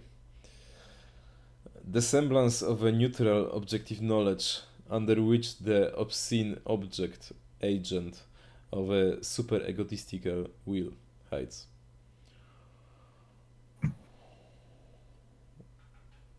The decisive point here is not to confuse the irrational authority of traditional master with that of the modern totalitarian regime. The former is based on the gap of S1 in relation to S2, whereas totalitarianism makes a resort to a bureaucratic knowledge S2, which lacks support in a master signifier that would quilt its field. This difference comes out when one considers the justification of obedience. The totalitarian leader demands submission in the name of his alleged effective capacities, his wisdom, his courage, his adherence to the cause, and so on. If, on the other hand, one says, I obey the king because he is wise and just, one already commits a crime of lèse majesté. The only appropriate justification for it is a tautology. I obey the king because he is king. Kierkegaard has developed this point in a magnificent passage, which extends in a long arc from divine authority through the highest secular authority up to school and family authority. To ask if Christ is profound is a blasphemy, and an attempt to destroy him with ruse, either with consciousness or unconsciously, since the question contains doubt concerning his authority. To ask if a king is a genius for him to be obeyed, in the case of a positive answer, is actually a lèse majesté, since the question contains the doubt in the sense of submission to his authority. To submit oneself to school on the condition that this place knows how to be inventive really means that one makes a fool of it. To venerate one's father because he is smart is impiety. Horkheimer, who quotes these lines in his Authority and Family, sees in them an indication of the passage of the liberal bourgeois principle of rational authority in the post-liberal totalitarian principle of irrational, unconditional authority. Against such a reading, one must insist that Kierkegaard moves here on the terrain of pre-liberal, traditional authority. He ascertains authority as S1, as a charisma not founded in effective capacities. The logic of totalitarian bureaucracy is, on the other hand, its exact opposite. Namely, when under what conditions does state bureaucracy become totalitarian? Not where S1, the point of irrational authority, exerts a pressure too strong, excessive, on the bureaucratic savoir-faire, but on the contrary, where this unary point which quills the field of knowledge is wanting. In other words, when the bureaucratic knowledge loses its support in the master signifier and is left to itself, it runs amok and assumes the features of mischievous neutrality proper to superego. The theoretical point not to miss here is that the apparently self-evident affinity between master signifier and superego is misleading. The status of superego is that of a chain of knowledge, and not that of a unary point of symbolic authority. I see kind of maybe branching off in a different direction. I see a parallel to, I suppose, the Marxist theory of social development and maybe of alienation as well. And tying back into like how we think of like origins.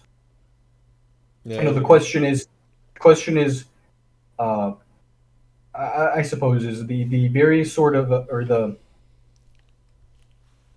the jump from one of these modes to the other, from the side of the S1 to the S2.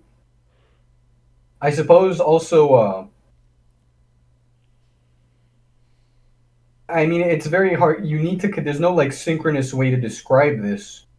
There's this jump between them because I guess maybe like one example would be like in Marxism, how Marx posits, and this was evident in when he cited in the last chapter, Jameson on Weber. I think maybe as the mode of production sort of it really splits things into their constitutive parts. It dissects them, but at the same time, as you understand what you're doing, the why, it kind of disappears as well. And I think that's the sort of like perhaps that's the transition that's taking place here, because I'm really interested in this, the transition from the one to the other, which I don't know if he really talks about here. Um, I don't you know, think he talks about this. No. yeah, but which is strange because he opens up this chapter with a question, or questioning how within the psychoanalytical apparatus, uh, the notion of I don't know, what is it, the superego announces itself or whatever. And I think it's precisely. Do you know Nietzsche? His transvaluation of values. A little bit. I've always been curious about the connection between that and Freud's argument in Civilization and its discontents, and Marx's entire dialectic between base and superstructure, within his kind of description of of social development, um, of how qualitative growth or is predicated upon sort of like very quick leaps when you reach a certain point in quantitative complexity. But at the same time, this yields a sort of, I don't know, meaninglessness. And by meaninglessness, like it's literally just, I suppose, the S1, the very signifier of meaning itself has disappeared despite our knowledge, right? Um, Hmm. I didn't really make any concrete points there. I just wanted to bring up those three things in particular, and they're very similar. So I'm interested in kind of uncovering what's different between the three of them. Again, between Nietzsche's transvaluation of values, which is when you once at a certain point we can step away from value when we are alienated from it. When again, like the work process has been when labor has been considered in itself as a totality, or human activity as itself becomes a category, that means we've in a sense stepped back from it because we've self-exteriorized ourselves from it, and we create the study of value itself, right? Which is also what Marx did. And then with Freud's entire civilization and its discontent, he has the same, like they all have this same sort of dialectic going on there, which is that as we sort of understand and master our forces of production, I suppose, our reasons for continuing to do so sort of begin to escape us. But then, I don't know. That's awesome. Uh, you know, he talks about this in some. I read about literally this in some other book. I don't remember which one, but If you you, remember, let me know. yeah, I can look it up. It's no problem. Uh, the way he put it was like it was pretty. It was much more simple. That like at some point in the well, this is probably like not a not a real story, but more of a theoretical construct that like due to the dialectic of the Enlightenment, like the fact that bourgeois people did not want to appear as literally this S1 nonsensical master, like at some point in the last 200 years, it was maybe not consciously but unconsciously realized that operation through this S2, like the oppressing or like mastery through the mechanism of the chain of knowledge is much more effective actually. That like if you don't present yourself as a master, then and just keep this structure which acts super egoically because it appears objectively as a law, as a state of things, that this is a much more effective way to like keep people uh, like not rebelling and stuff. And like I think his thesis is that this intensified in the last like 70 years or something, but like it was present The thing is, there's before. so many like opposing, like it seems like there's so many like opposing historical theories Yeah. that talk about like this exactly what you're saying. Like yeah, including like the last 70 years or maybe 40 years. But then looking back, there's every like historical narrative within modernity kind of follows this structure, no? Hmm. That's true.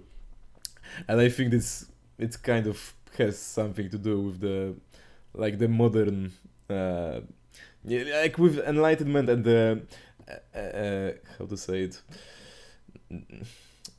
that people do not want to appear superstitious or like do not want to just assert power through this nonsensical S1. They want to appear as if there was some precisely knowledge or like you know because saying that a king is a king is a form of authority. It works, but it's nonsensical. And like we now have a kind of like historical moment when we do not want to appear as we just as we are saying, this is much more complex and both are present right now, but like there is a tendency towards fetishizing knowledge and expertise. And like he talks about this, like that expertise is a form of domination which is right now like the universal one, that everywhere there are experts, those experts are like and their secrets is of course the secret of their discourse, like the expert is of course the master. but this must be hidden. Oh, I think he talked about it in the connection of with the four discourses, so this must be the thing. Mm. Mm. Yeah, but I think your thing with like the with Max's development and like it was much more interesting than this actually. No, I think you were sort of getting at what I was saying. I think that the similarity is like very interesting. That in any And this could be that, that linked back to Kant, that like autonomy and like the problem of modernity, which does not have a clear yeah. reference point. And like when you lose like God, this is too simple, but like God or something, and when you lose this, the possibility, the potentiality of like the S2 running amok is inherent in modernity. Like, Mhm. And it's interesting. Nietzsche considers this he considers the Enlightenment as sort of like a continuation of Christianity, doesn't he? I'm not super familiar with Nietzsche. I'm I could talk about Nietzsche, but I just read one book, so Hmm. yeah, we need to get some Nietzsche experts because you know they are actually like many people talk about Nietzsche, but I don't think there are that many experts actually. So Yeah, you know, As- this guy called Daniel Tutt. I like watching his videos about it. oh, he makes videos about Nietzsche. That's cool. Yeah, he actually wrote a Nietzsche book that I think is coming out later this year. Oh, that's awesome. Because I don't know anything about Nietzsche honestly. I know the normal stuff, but like I never went into I never dig into Hmm. his books. So let's go on, Um, I guess. yeah, where were we? I think the example which comes to Yes, mind yes, yes, yes. immediately is again the discourse of the Stalinist bureaucracy, discourse of knowledge if there ever was one. Its position of enunciation, the place from which it claims to speak, is clearly that of pure, non subjectivized knowledge, the infamous objective knowledge of the laws of historical progress. This position of neutral, objective knowledge, that is to say, of a knowledge not subjectivized by means of the intervention of some quilting point, some master signifier, is in itself mischievous, enjoying the subject's failure to live up to its impossible demands, impregnated, uses this metaphor of pregnancy by obscenity, in short, super egotistical. Just as a side note, I think that's interesting. Zizek, especially in this chapter, when he's talking about like origins, he used it earlier in this chapter in the very beginning, impregnation, like how Kant impregnated philosophy with the unconscious. Anyways, in short, super egotistical. And again, that's an interesting connection. Sorry, between the emergent. There's also an interest. I don't know. Never mind. I'm No, just no, going to no, no. continue. Go on, go on. Well, I'm just going to reiterate what I said in the beginning. There's this it really comes down to a question of origins and how we kind of think about them. And when he uses the term impregnation, I really think of this like a I don't know, death is the continuation of life. You know what I mean? How we can't necessarily like.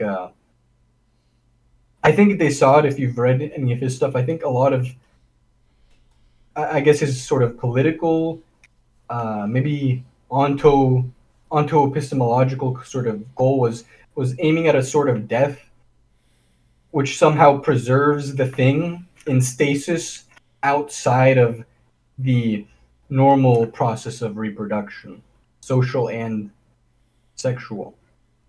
Because if you've ever read any of his books, they saw when the sadists in those books torture their victims, the victims don't get become dismembered or anything like that or scarred. They somehow become more beautiful as they are subject to a death, to pain and death, which are normally parts of the continuation of this broader form of life, which we can maybe associate with I don't know a given social order. So I guess in that sense, Marquis de Sade is like a revolutionary thinker, but I'm not sure what because I don't know. He seems more of like a pervert to me. Anyways, where was I? Sorry. 1 second. is in itself mischievous, enjoying the subject's failure to live up to its impossible demands, impregnated by obscenity, in short, super egotistical. Lacan insists on the link between the superego and the so-called sentiment of reality. What we accept as reality is always sustained by a superego imperative. When the sentiment of unreality bears on something, it is never on the side of the superego. It is always the ego that gets lost. Does he not indicate thereby an answer to the question, where do the confessions come from in the Stalinist trials? Since there was no reality for the accused outside the superego of the party, outside its mischievous imperative, the only alternative to it being the abyss of the real, the confession demanded by the party was indeed the only way for the accused to avoid the loss of reality. Lacan's fundamental thesis is that superego in its most fundamental dimension is such an injunction to enjoyment of one's identity, I'll add. The various forms of superego commands are nothing but variations on the same motif. Enjoy or enjoy, pointing a gun at you. Therein consists the opposition between law and superego. Law is the agency of prohibition which regulates the distribution of enjoyment on the basis of a common, shared renunciation. Whereas superego marks a point at which permitted enjoyment, freedom to enjoy, is reversed into obligation to enjoy, which, one must add, is the most effective way to block access to enjoyment.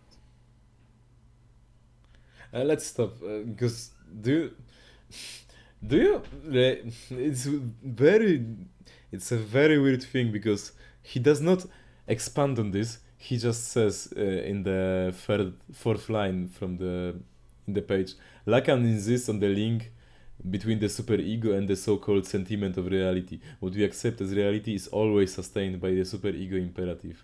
When the sentiment Mhm. of unreality bears on something, it is never on the side of superego.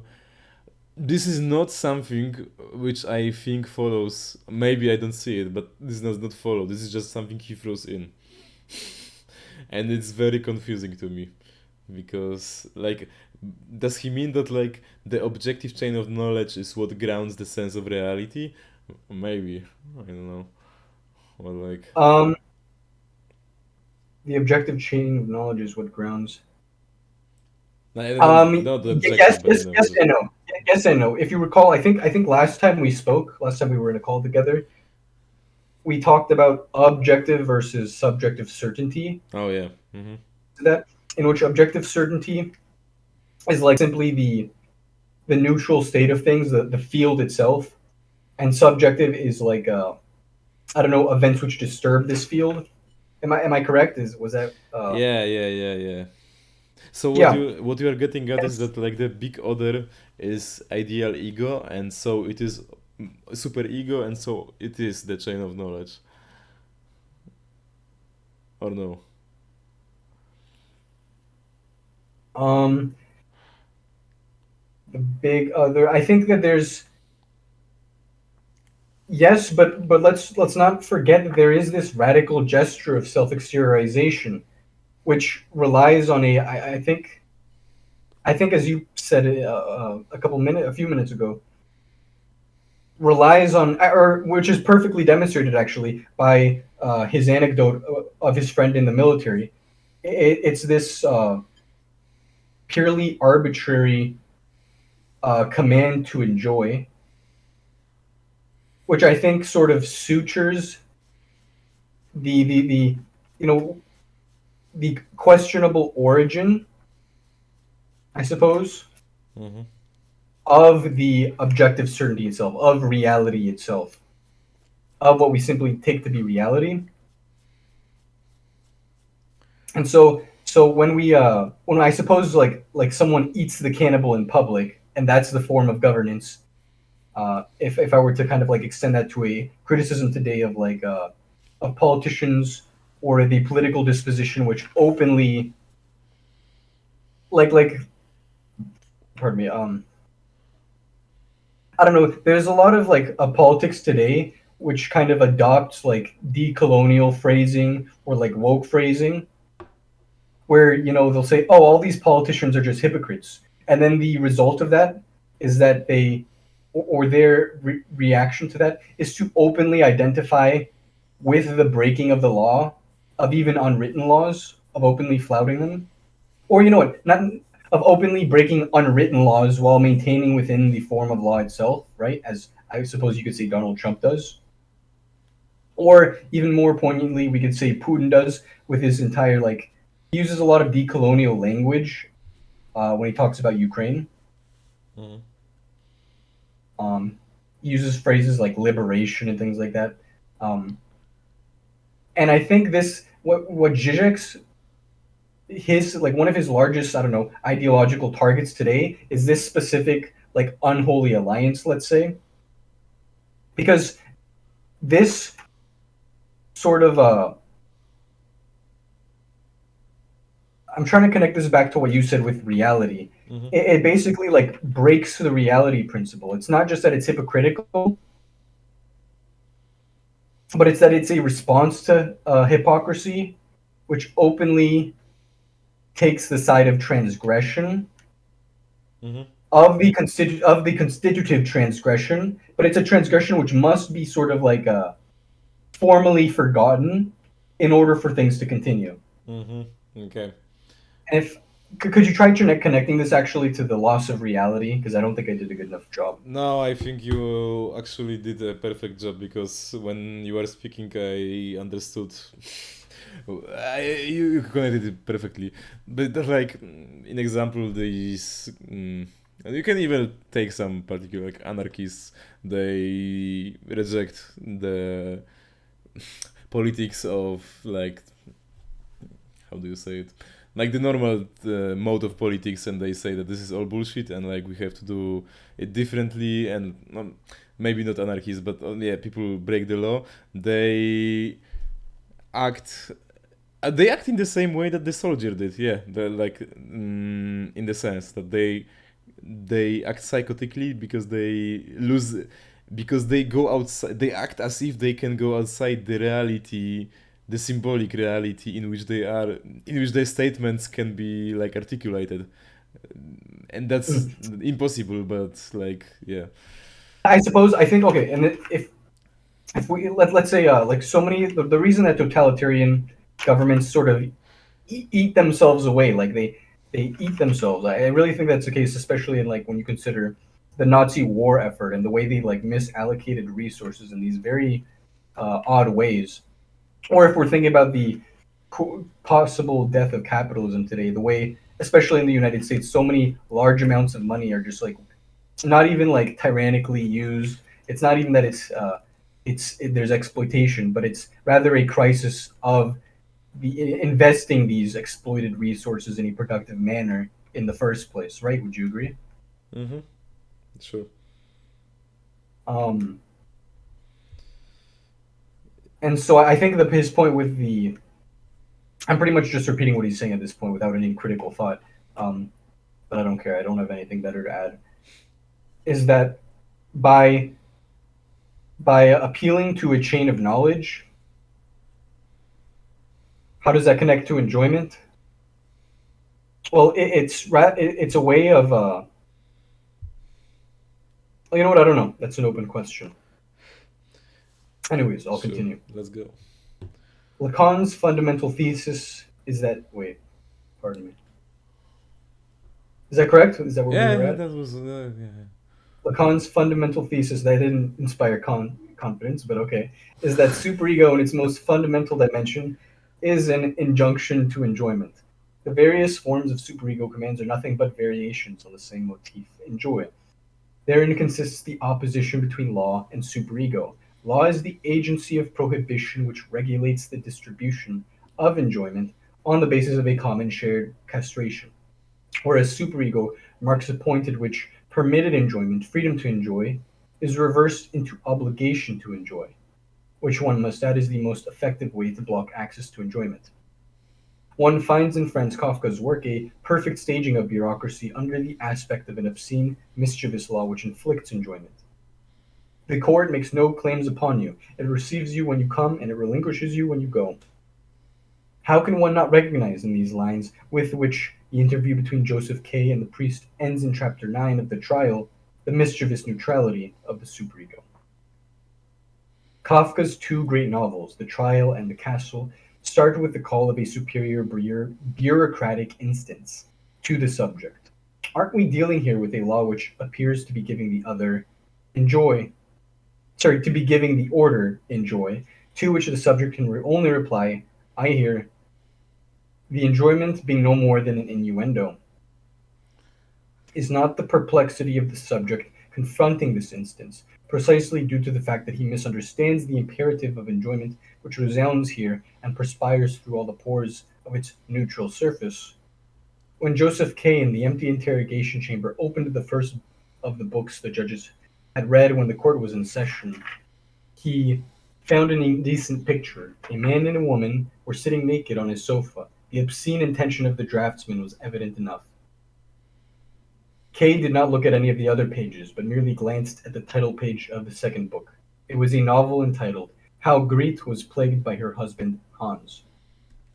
That is the superego, a solemn indifference impregnated in parts by obscenities. No wonder, then, that for Kafka, bureaucracy was closer to original human nature than any other social institution. What is this original human nature, if not the fact that man is from the very beginning a being of language? And what is superego, the functioning mode of bureaucratic knowledge, if not the purest, most radical embodiment of the signifier as the cause of the subject's division, of the signifier's injunction in its traumatic, senseless aspect? The notion of superego as obscene reverse of law introduces a third element which perturbs the customary opposition of external social law and unwritten ethical inner law, in whose name we can resist the external legal regulations, that is to say, the opposition of legality and legitimacy. The way the Lacanian approach subverts this opposition is best exemplified by his critique of the following Kant fable, intended to illustrate the moral law as ratio cognoscendi of our freedom. Suppose that someone says his lust is irresistible when the desired object and opportunity are present. Ask him whether he would not control his passion if, in front of the house where he has this opportunity, a gallows were erected on which he would be hanged immediately after gratifying his lust. We do not have to guess very long what his answers would be, but ask him whether he thinks it would be possible for him to overcome his love for life, however great it may be, if his sovereign threatened him with the same sudden death unless he made a false deposition against an honorable man whom the ruler wished to destroy under a plausible pretext. Whether he would or not he perhaps will not venture to say, but that it should be possible for him he would certainly admit without hesitation. He judges, therefore, that he can do something because he knows he ought, and he recognizes that he is free, a fact which, without the moral law, would have remained unknown to him. It seems that Lacan's commentary fully confirms the opposition of the external state law and the inner unwritten law. His reproach is precisely that in the first part of his apologue, Kant implicitly equates them. For the gallows is not the law. The police may be the state, as it is said on the side of Hegel, but the law is something else, as has been known since Antigone. Lacan's point, however, is that a truly moral subject would resist the temptation to satisfy his lust, not out of an inner moral stance or because of the external threat represented by the gallows, but it might happen that someone who holds to his passions and would be blind enough to mix in a point of honor could give Kant problems, forcing him to recognize that no occasion will more certainly precipitate some men towards their end than to see it offered as a challenge to, or even in contempt of, the gallows. What Kant fails to take into account is that the subject's desire itself functions beyond the pleasure principle, beyond the pathological motivations of self-preservation, of pleasure and displeasure. The problem with Kant is not his moral idealism, his belief that man can act out of pure duty independently of pathological utilitarian considerations of interests and pleasures, but quite on the contrary, his ignorance of the fact that a certain idealism is already at work in the domain of these pleasures. True passion is not only hindered, but even encouraged and sustained by the prospect of the gallows. In other words, true passion is uncannily close to the fulfilling of one's duty in spite of the external threat to it. And it is precisely at this level that the opposition of pleasure and enjoyment is to be located. A simple illicit love affair without risk concerns mere pleasure, whereas an affair which is experienced as a challenge to the gallows, as an act of transgression, procures enjoyment. Enjoyment is the surplus that comes from our knowledge that our pleasure involves the thrill of entering a forbidden domain. That is to say, that our pleasure involves a certain displeasure. Well, the uncanny excess that perturbs the simple opposition between external social law and unwritten inner law is therefore the short circuit between desire and law. That is to say, a point at which desire itself becomes law, a point at which insistence upon one's desire equates to fulfilling one's duty, a point at which duty itself is marked by a stain of surplus enjoyment. And it is this short circuit which enables us to locate the paradox of the Kafkaesque bureaucratic machinery.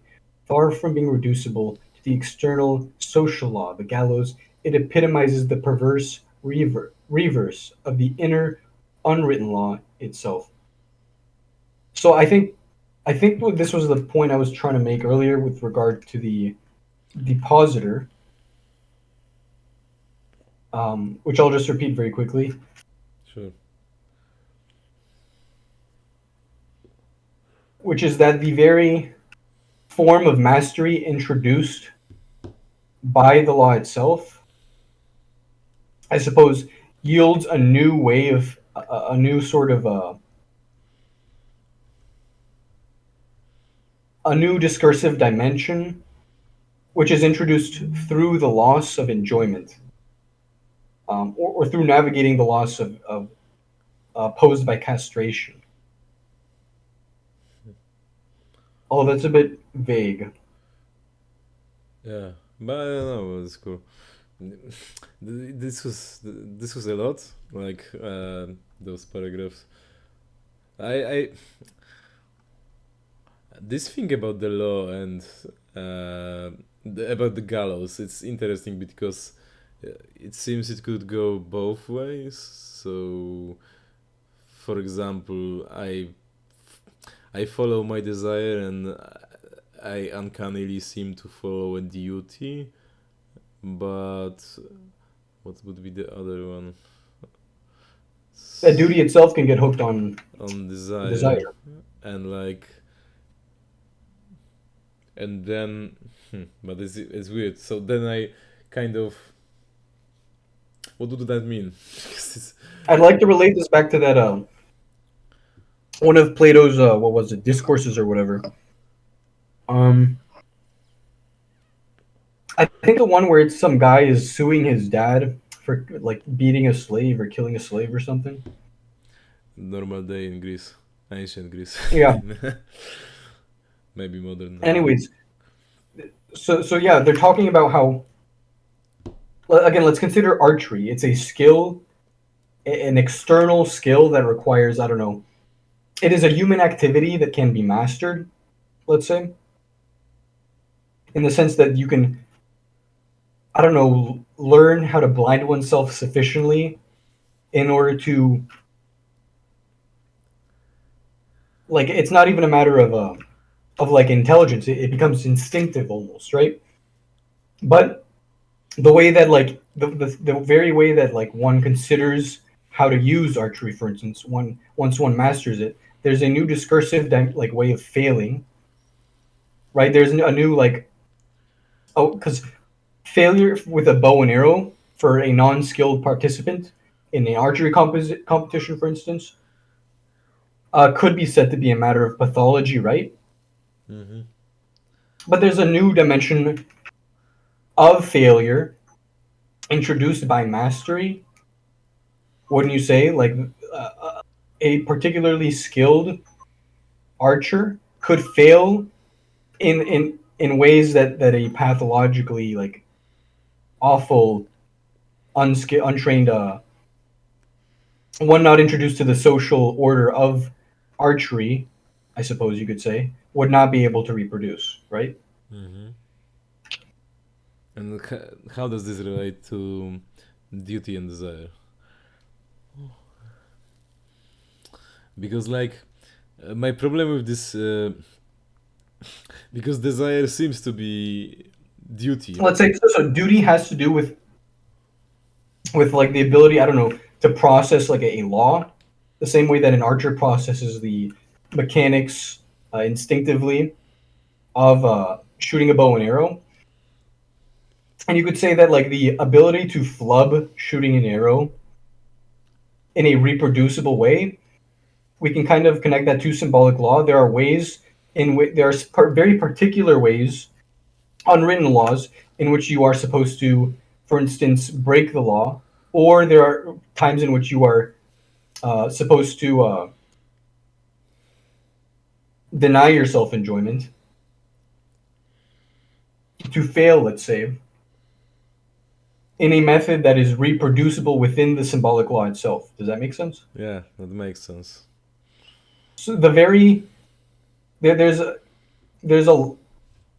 the very form of failure cannot be detached from the form of success. I suppose would be a kind of, or the form of or social organization, and the way of falling out of that. The same way Zizek says there is no outside to ideology. I think there is, but it involves a confrontation with the real, the negation of the negation, let's say. Because isn't there to a skilled archer, one who is employed to act by for a company or the state or something, there's an additional level of not only responsibility but enjoyment as well, which is introduced through possible failure. And I think Zizek's point is maybe that there's a way of recognizing this in a historical form. Because if there wasn't, he would never pose these questions of origins, I think. Yeah. You know, I don't know though. I don't know what my point was. I, because I thought that this relation of law and desire it would be twofold, but I think I may have overshot actually. Because like if for example following the law and I guess flanking the unwritten law could be a matter of desire, that you act ethically through following the law, for example, and not following the unwritten law, then but could desire be pathologized? That's interesting. But like because desire, or maybe otherwise, what is I wonder what is the relation between desire and duty? Because how it is stated here, it seems that desire is duty in a sense that like because you cannot reduce desire to pathological causes, like never, because then it would be a want. So it must I be think I think there's a division. It can be reduced okay. to pathological sort of considerations, but that itself also obscures something, obscures a way of masking very intention, like some, like we can recognize when people intentionally, at least in some cases, or at least within speech, we can agree that there are ways to fail and come across as pathological, even to the big other. Um, like I, Mm-hmm. it's almost like in terms of which gaze are we performing for? Are we Mm-hmm. performing the duty for?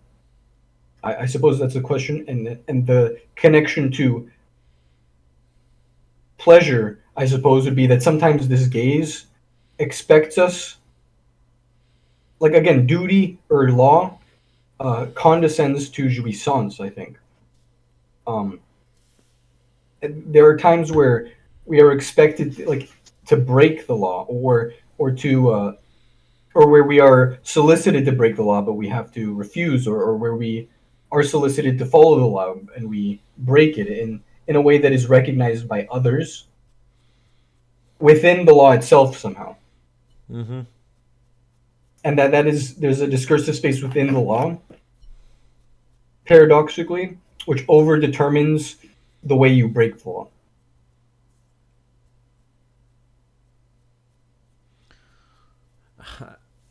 I agree, How but one directs. I still don't understand what you mean by the that desire can be pathologized. But because like one can say that like hide the fact that desire was present by saying that like I was pathologically motivated, but like the desire itself, I don't know if it, well, can you elaborate on this? Like, how can it be pathologized? Oh, hold on. That's Sorry. that's You interesting. you can say that desire is pathologized, like but there's a position of enunciation that kind of prevents you from saying that wholeheartedly without abandoning your like identity. So let's consider in the middle of World War II, Okay. you're talking to like a group of Nazis, and you're like, well, why are you doing what you're doing? And they'll just like, there's no one in that position. At least it would be very like odd to find someone like a Nazi who would say, oh, you know, I'm a product of my environment. Um, Oh, I or get it. Okay, so they would say that they are doing it out of duty, and maybe they even would be right, but they would, in a way, they would use desire as a pathological motive. Okay, that's what you meant, or did I? law itself could be a pathological motive. Mm-hmm, mm-hmm, mm-hmm. Yeah, if you refer to it in a certain way, that like, yeah, like, oh, So it's the Stalinist move that like you say that I think the I'd like. yeah. I think I'm going to try to relate this one more time to that Socratic discourse because I think there's something really is there. Um, like so even once you've obtained like a certain level of mastery within discourse, um, or within within some area of human activity, there's something inhuman at the heart of human activity itself, which blurs the line. Um, so like you can fail to do to perform archery, which I equate to doing one's duty as an archer, as someone you can fail to hold fidelity to your identity, but you cannot from that position simply say that it's pathological because what is pathological is overdetermined by a position of enunciation in the first place. Yeah, that makes sense. Mhm.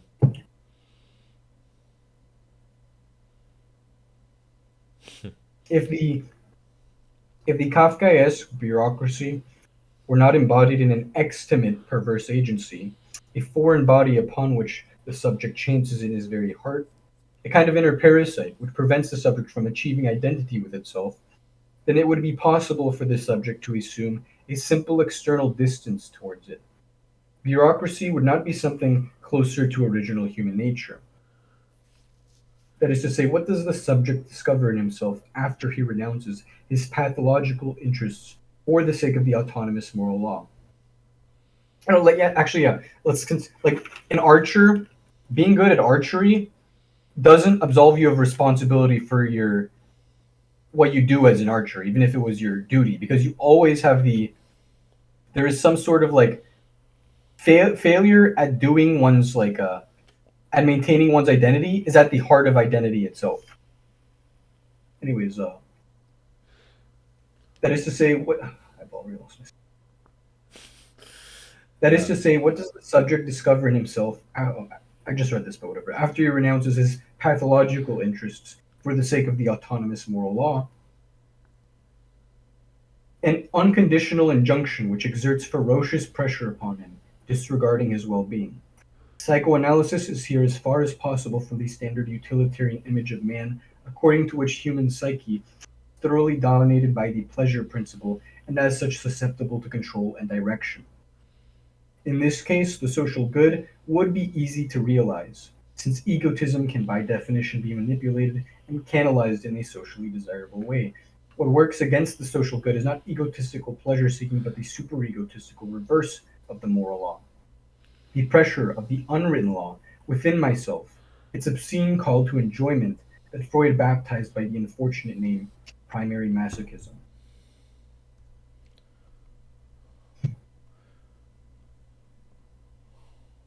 Um, what time is it in Poland right now?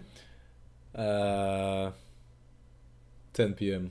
Yeah, let's do the then. Let's get to the next paragraph and we can cut this because Okay. yeah, the Kafkaesque. Oh, unless you want to comment on that paragraph. Please continue. Please, Yeah, please take it away. cool. The Kafkaesque bureaucracy therefore belongs indubitably to the inner, unwritten law. It epitomizes the crazy reverse of the social that we encounter precisely when we escape contingent, external legal regulation. It functions as a strange body within ourselves, what is in us more than ourselves, an obscene estimate agency which demands the impossible and mockingly observes our helpless attempts to comply with it.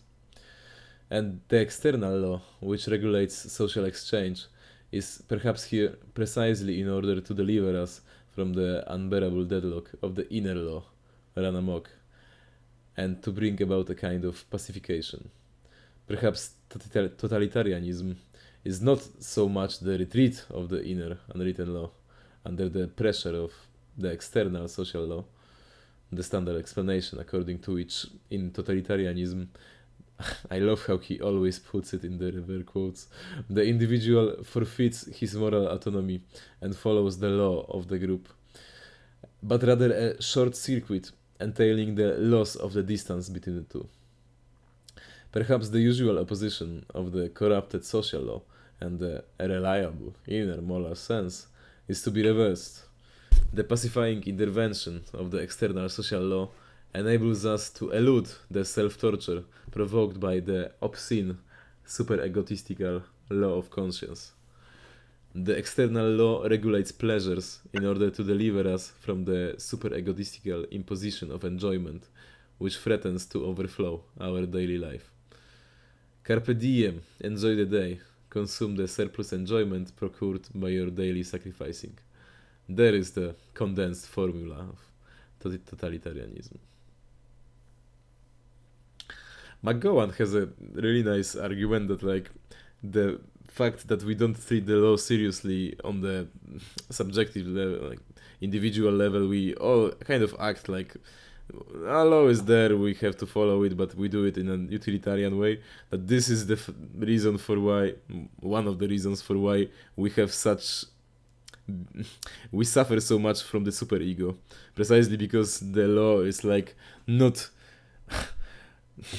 this would be, I would say, not oppressing enough, but like not regulating enough, that everything is kind of low-key permitted, that this internal super egoic pressure is so hard and like everyone has problem with it, but whatever.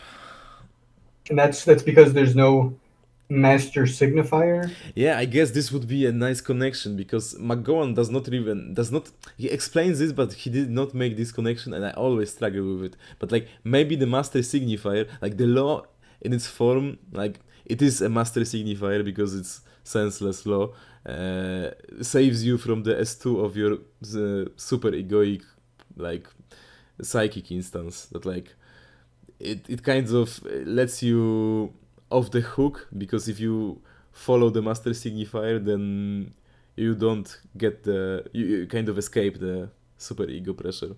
It's also interesting in the sense that like law is social law is external, and like uh, Manoni somewhere, or more maybe Robert Fowler, I don't remember, one of those guys, they have a nice argument that society can be organized either through the like inner avowal of like faith, that you openly believe in something and you say that you believe in it, or it can be organized in the sense that like there is an external belief which organizes the society, like let's say some rituals or stuff, and it's external, no one believes in it but everyone follows it, and like this is not internal, it's external, and you don't feel guilty if you break the law, you just get punished, and like you can even die, but it is not the matter of conscience, it is the matter that you broke the like the structure which is external, like an illusion which is social and not, you don't have to believe in it, but if you break the code you are punished. And like if society is structured through this avowal that like we all want to follow the good and we want to be conscientious people, then we suffer because then it is the question of internal guilt and like. Well, but if it's, I'm not sure if I totally agree with that, because even avowal itself,